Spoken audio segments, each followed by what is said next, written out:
irmãos! Estamos na 4ª semana da campanha de missões estaduais e hoje nós vamos ouvir o testemunho de uma jovem que tem começado a viver a realidade da multiplicação de discípulos.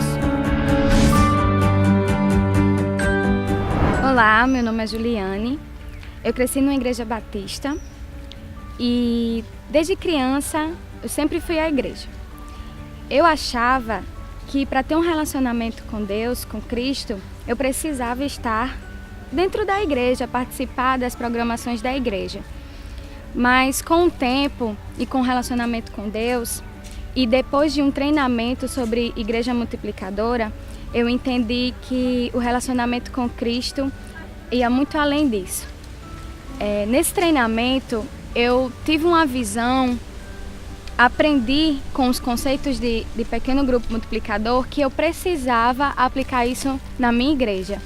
E como líder do Ministério Infantil, eu comecei a fazer programações, a planejar o ano com eventos que me fizessem conhecer as crianças de fora da igreja, as crianças que estão na minha comunidade. Começamos com uma ação social, onde teve aplicação de flúor, pintura no rosto, e aí nos permitiu ter um contato com essas crianças.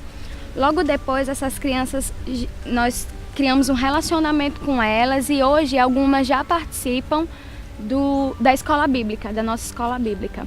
Temos a intenção também de iniciar aulas de jiu-jitsu com a intenção de que venham mais crianças e também evangelizá-las dessa forma. Nós também abrimos essa visão para os jovens, iniciando com o evangelismo porta a porta e utilizando as redes sociais para criar um relacionamento com esses jovens. Hoje eu aplico 2 estudos com 2 jovens, onde nós nos tornamos amigas, criamos um relacionamento, ao meu ver, intencional. Eu criei um relacionamento intencional com elas e hoje nós fazemos estudos e elas querem continuar esses estudos. Essas jovens, inclusive, posso dizer que as 2 já mostraram interesse em levar esses estudos para outros familiares. Uma delas, no 2º estudo, já trouxe o irmão para participar. Então, eu tenho visto que a visão da igreja multiplicadora é algo atual e é da igreja antiga, da primeira igreja, onde era ser aplicado casa a casa, porta a porta, onde a comunhão crescia.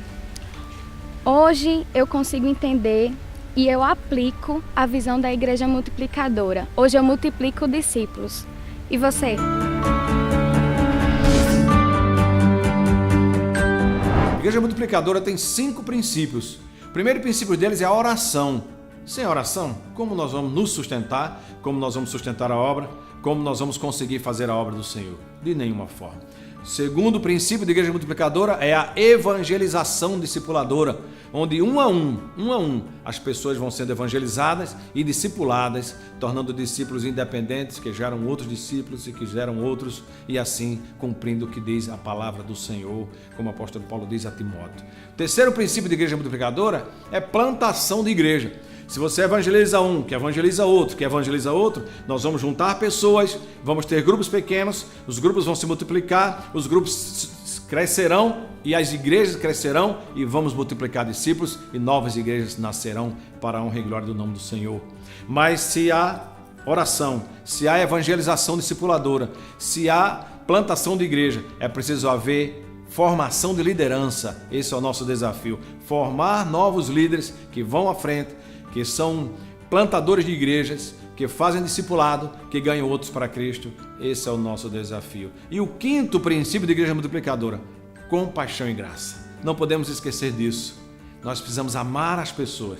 Nós não vamos evangelizar, não vamos cuidar, não vamos nos preocupar se não amarmos essas pessoas, cuidando deles como um ser íntegro, completo, para que assim ele possa honrar e glorificar o nome do Senhor. Portanto, os 5 princípios da igreja multiplicadora, não esqueça: oração, evangelização discipuladora, plantação de igreja, formação, liderança e compaixão e graça. Precisamos viver isso como igreja do Senhor. Esse é o nosso desafio. E nós queremos incentivar a cada um dos irmãos a orar por pelo menos 5 pessoas que Deus coloca em seus corações para serem evangelizadas. Nós acreditamos que existem muitas coisas que Deus ainda deseja fazer através de cada um de nós.